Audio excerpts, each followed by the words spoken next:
สวัสดีท่านผู้ชมที่เคารพต้อนรับท่านผู้ชมเข้าสู่ข่าวภาคเที่ยงจากห้องข่าวโทรภาพแห่งชาติ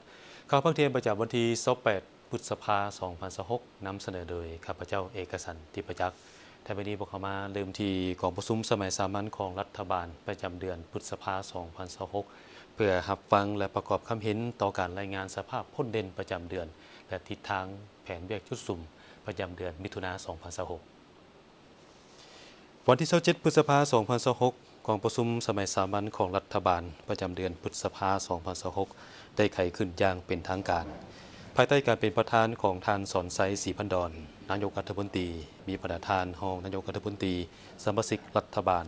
และผู้ต่างหน้าบรรดากระทรวงองค์การเข้าร่วมแบบเซิงหน้ามีบรรดาประธานรองประธานคณะกรรมการปกครองนครหลวงเวียงจันทน์และบรรดาแขวงเข้าร่วมผ่านระบบกองประชุมทางไกลกองประชุมครั้งนี้ได้พร้อมกันค้นคว้าปรึกษาหารือประกอบคำเห็นและพิจารณาต่อบรรดาหัวข้อที่สำคัญเป็นต้นแม่นรายงานสภาพพ้นเด่นและเวียกงานชุดสุ่มหีบด่วนจำนวนหนึ่งคือการปฏิบัติเวียกงานชุดสุ่มพ้นเด่นประจำเดือนพฤษภาและทิศทางแผนการประจำเดือนมิถุนายน2026ของรัฐบาลและทิศผันขยายผลกองประชุมครบคณะครั้งที่3ของคณะบริหารงานศูนย์กลางพรรคสมัยที่12สภาพพ้นเด่นภาคพื้นและสากลเวียกงานป้องกันชาติป้องกันความสงบการเก็บกู้อาวุธและวัตถุระเบิดในระยะผ่านมาแผนการปรับปรุงระบบการศึกษาสายสามัญจาก5+4+3เป็น6+3+3และการสอบเสียงนักเรียนเก่งทั่วประเทศการใกล้เกี่ยมความพร้อมเพื่อเป็นเจ้าภาพจัดกองประชุมรัฐมนตรีวิทยาศาสตร์เทคโนโลยีและนวัตกรรมอาเซียนครั้งที่22กองประชุมเจ้าหน้าที่อาวุโสครั้งที่89และกองประชุมอื่นๆที่เกี่ยวข้องในระหว่างวันที่22ถึงวันที่26มิถุนายน2026และก็เรื่องของสภาพป่าตายอยู่น้ำเซโดนเมืองสนาวสมบูรณ์แขวงจำปาสักพร้อมนั้นกองประชุมได้รายงานสภาพรวมการบรรจุรัฐกรประจำปี2025และแผนความต้องการจำนวนตัวเลขรัฐกรใหม่ปี2026ของบรรดากระทรวงองค์การรัฐเทียบเท่ากระทรวงองค์การจัดตั้งพรรคศูนย์กลางแนวราวสร้างชาติองค์การจัดตั้งมหาชนและองค์การปกครองท้องถิ่น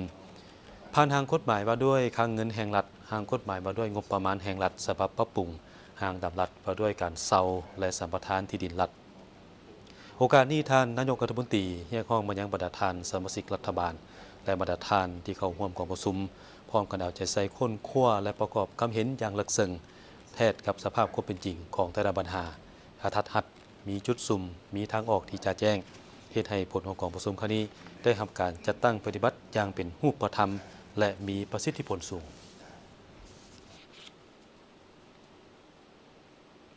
มาต่อที่กองประชุมใหญ่ผู้แทนครั้งที่6ของคณะพรรคคณะโฆษณาอบรมศูนย์กลางพรรคได้ไขขึ้นอย่างเป็นทางการในวันที่28พฤษภาคมนี้ซึ่งได้สรุปตีราคาการปฏิบัติเวียกงานระยะผ่านมาและกำหนดแผนเวียกชุดสุ่มใน5ปีต่อหน้า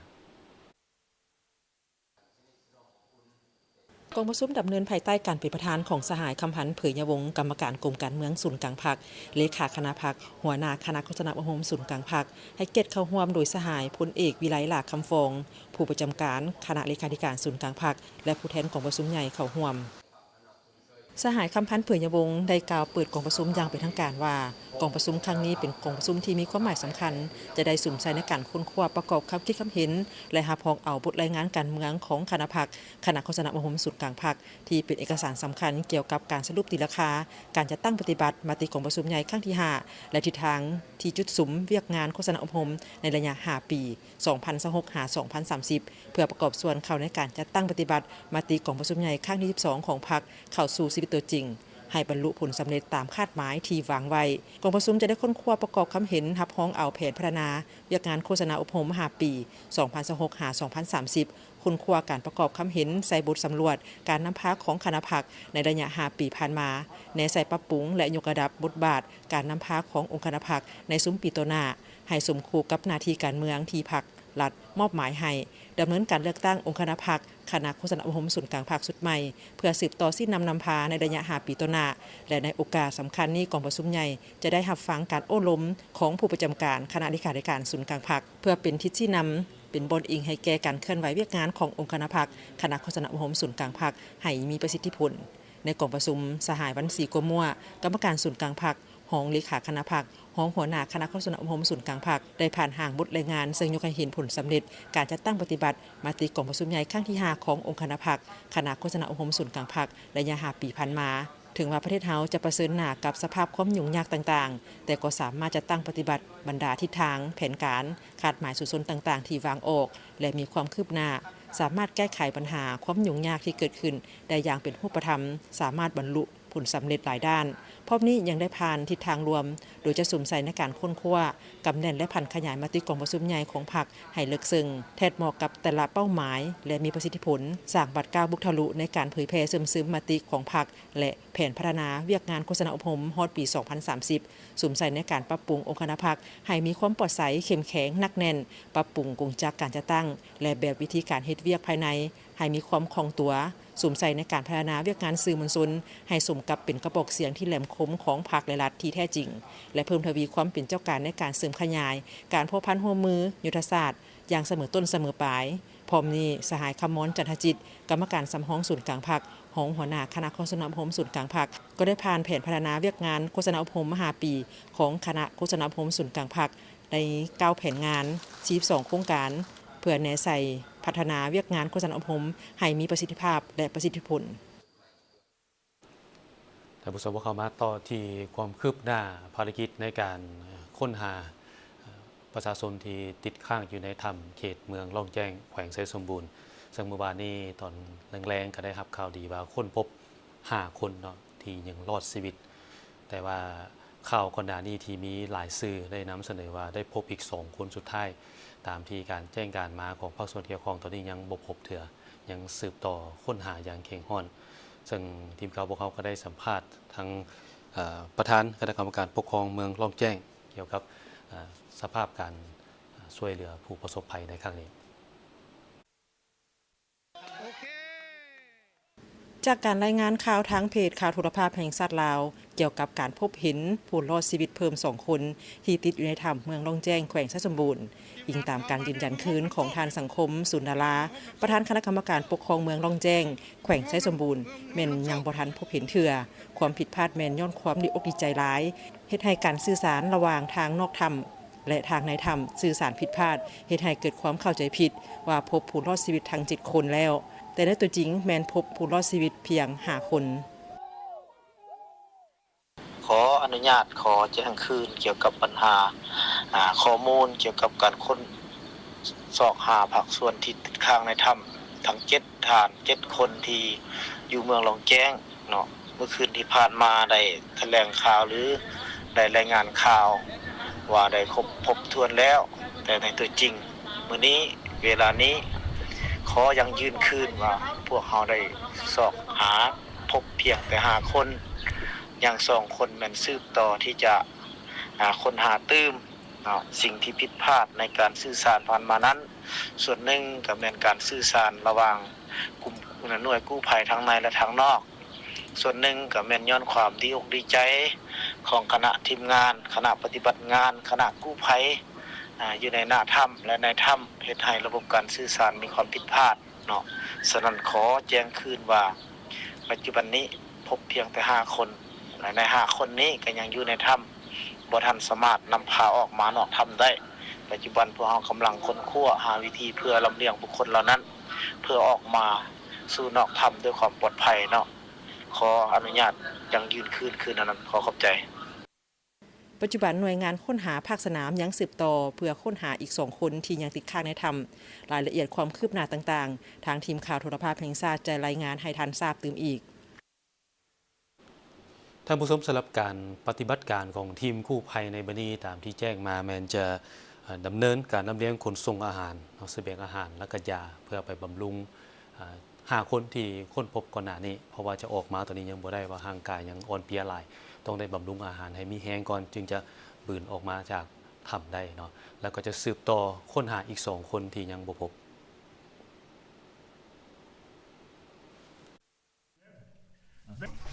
เมื่อวานนี้หลังจากที่ได้รับแจ้งจากประธานคณะกรรมการปกครองเมืองล่องแจ้งว่าทีมงานกู้ภัยได้เข้าไปพบ5 คนที่ติดอยู่ในถ้ำโดยมีรายชื่อพร้อมทั้งแผนปฏิบัติงานต่อไปนี้ 1. เท่าคำลาบ้านพันไซ 2. เท่ามืดบ้านน้ำผาใหญ่ 3. เท่าอีบ้านหลวงพันไซ 4. เท่าอิงบ้านพันไซ 5. เท่าแลนบ้านพันไซและจะได้มีการดำเนินการต่อไปแมนแผน2คือการลำเลียงส่งเสบียงอาหารและยาเข้าไปบำรุงทั้ง5คนสากลทีมงานปฏิบัติหน้าที่ค้นหามีสมาคมอาสาเพื่อประชาชนลาวและมูลนิธิสายใจลาว1666พร้อมครูปฏิบัติงานสมาคมเมตตาธรรมจังหวัดกาฬสินธุ์ประเทศไทยและสมาคมสายทานขอขอบใจข้อมูลและภาพจากสมาคมอาสาเพื่อประชาชนลาวและวารสารเทวาปัจจุบันนี้ทุกหน้าเวียกที่รับมือหรือว่าภารกิจในการช่วยเหลือผู้ประสบภัยในครั้งนี้ถือว่ามีความพร้อมรอบด้านโดยเฉพาะแม่นเพิ่นแจ้งมาว่าได้มีการวางแผนสูบน้ำออกจากถ้ำตือเบกแล้วก็จัดทีมแพทย์ประจำภาคสนามจัดทีมขนส่งผู้ประสบภัยไปห้องหมอได้มีการกระเกียมไว้แล้วก็จัดทีมเก็บกู้อุปกรณ์และจัดวางทีมค้นหาอีก2คนที่พวกเขายังบ่พบขอเป็นกำลังใจให้ทีมงานกู้ภัยและทุกภาคส่วนที่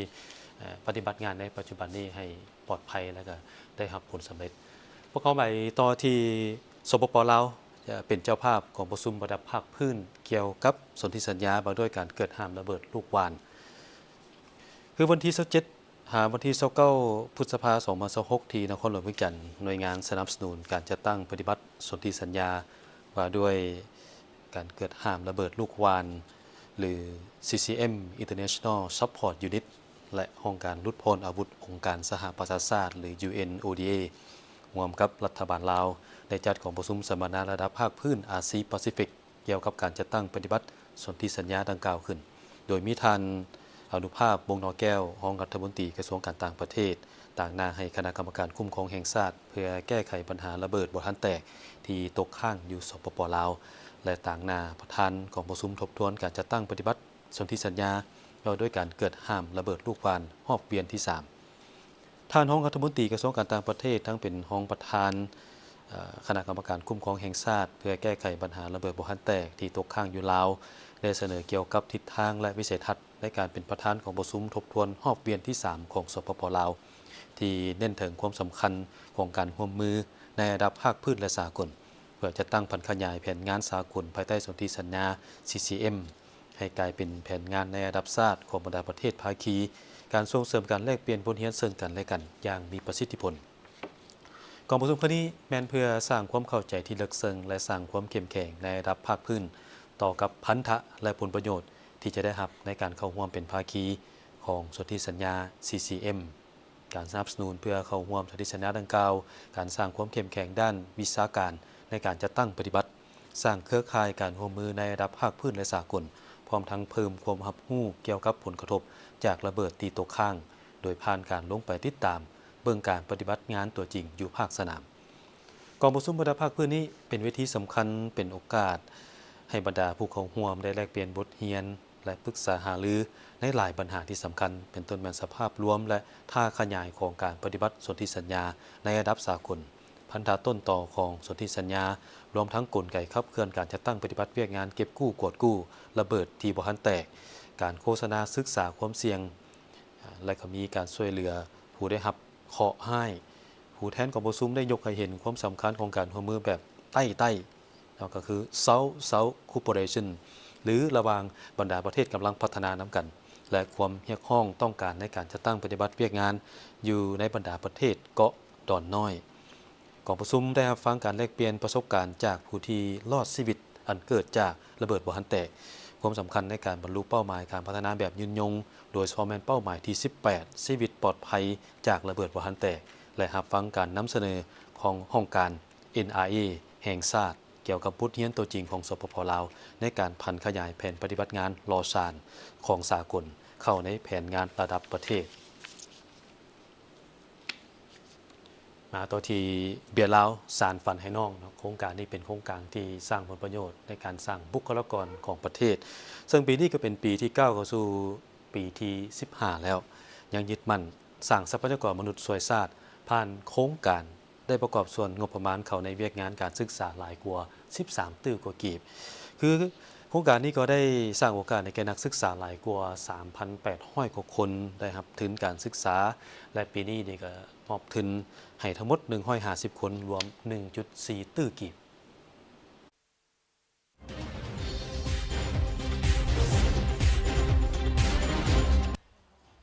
โครงการเบียร์ลาวสานฝันให้น้องได้มีพิธีมอบรับทุนการศึกษาจัดขึ้นที่สำนักงานใหญ่บริษัทเบียร์ลาวในอาทิตย์ที่ผ่านมาโดยการเข้าร่วมของทานเฮนริก จูด เอเดสันผู้อำนวยการใหญ่บริษัทเบียร์ลาวจำกัดมีทางสิริไสกิตวงศ์คณะอำนวยการที่นำเวียกงานกิจการองค์กรสังคมและความยืนยงมีครูอาจารย์ต่างหน้าจากมหาวิทยาลัยแห่งชาติสถาบันวิจิตรศิลป์แห่งชาติวิทยาลัยเทคนิคลาวเยอรมันพร้อมนักศึกษาที่ได้รับทุนเข้าร่วมโครงการเบียร์ลาวสานฝันให้น้องเป็นหนึ่งในโครงการบุริมสิทธิ์ที่สะท้อนถึงความมุ่งมั่นที่สำคัญในการส่งเสริมการศึกษาและพัฒนาทรัพยากรมนุษย์อยู่ในสาธารณรัฐประชาธิปไตยประชาชนลาวให้มีความรู้ความสามารถทักษะที่เข้มแข็งและยืนยงโครงการได้ริเริ่มในปี 2010 ปีนี้ก้าวเข้าสู่ปีที่ 15 ได้สร้างโอกาสให้แก่นักศึกษาหลายกว่า 3,874 คนบริษัทเบียร์ลาวจำกัดได้ประกอบส่วนงบประมาณเข้าในเวียกงานของการศึกษาหลายกว่า 13 ตื้อกีบท่านเฮนริก จูด เอเดสันผู้อำนวยการใหญ่บริษัทเบียร์ลาวจำกัดได้กล่าวว่าผ่านมา 15 ปีบริษัทเบียร์ลาวได้ให้ความสำคัญต่อกับเวียกงานของการศึกษาและพัฒนาทรัพยากรมนุษย์เคียงคู่กับเวียกงานการเคลื่อนไหวทางสังคมบริษัทมีความหวังว่านักศึกษาที่ได้รับทุนการศึกษาจะกลายเป็นบุคลากรที่มีคุณภาพและเป็นกำลังสำคัญในการพัฒนาประเทศชาติเพราะพวกเขาเชื่อมั่นว่าการศึกษาที่ดีคือเสาค้ำที่แข็งแกร่งให้แก่การพัฒนาในอนาคต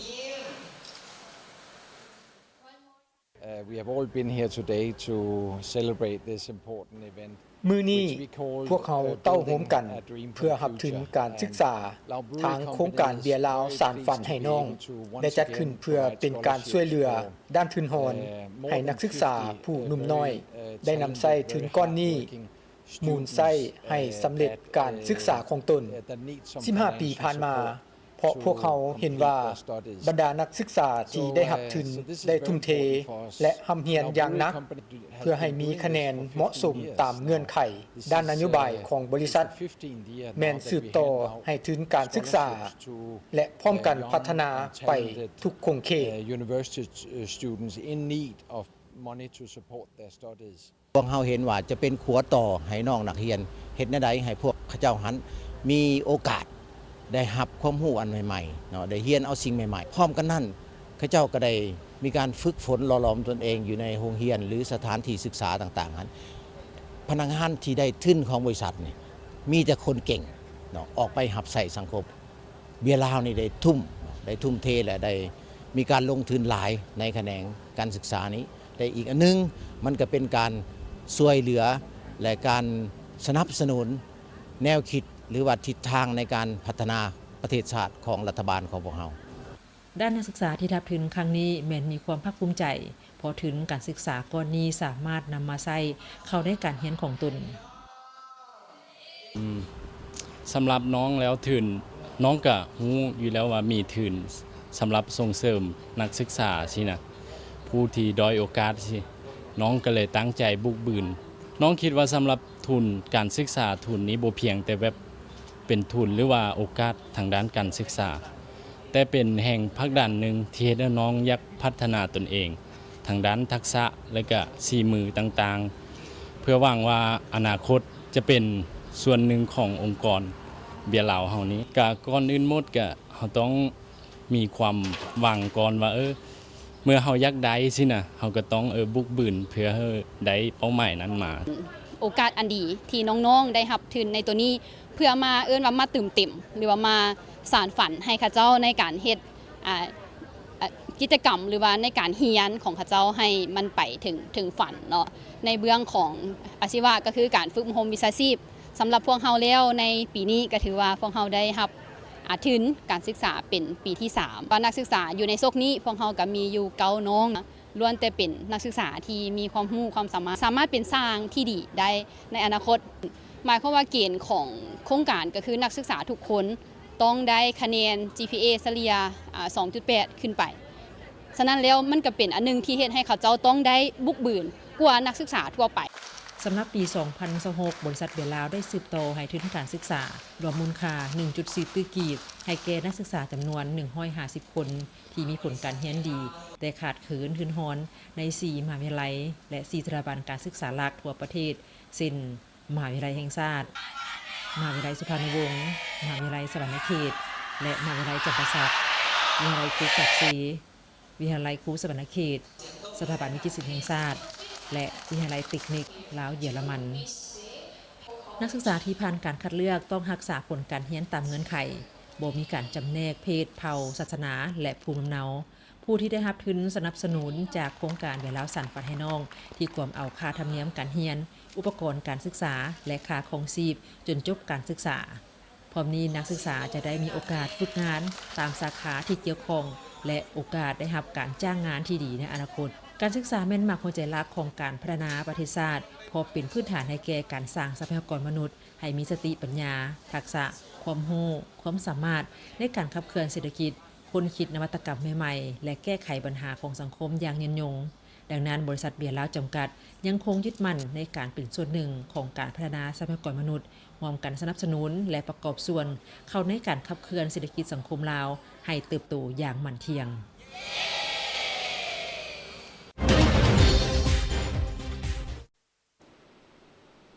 จากข่าวภายในพวกเขาไปติดตามข่าวต่างประเทศและข่าวกีฬาตื่นเบ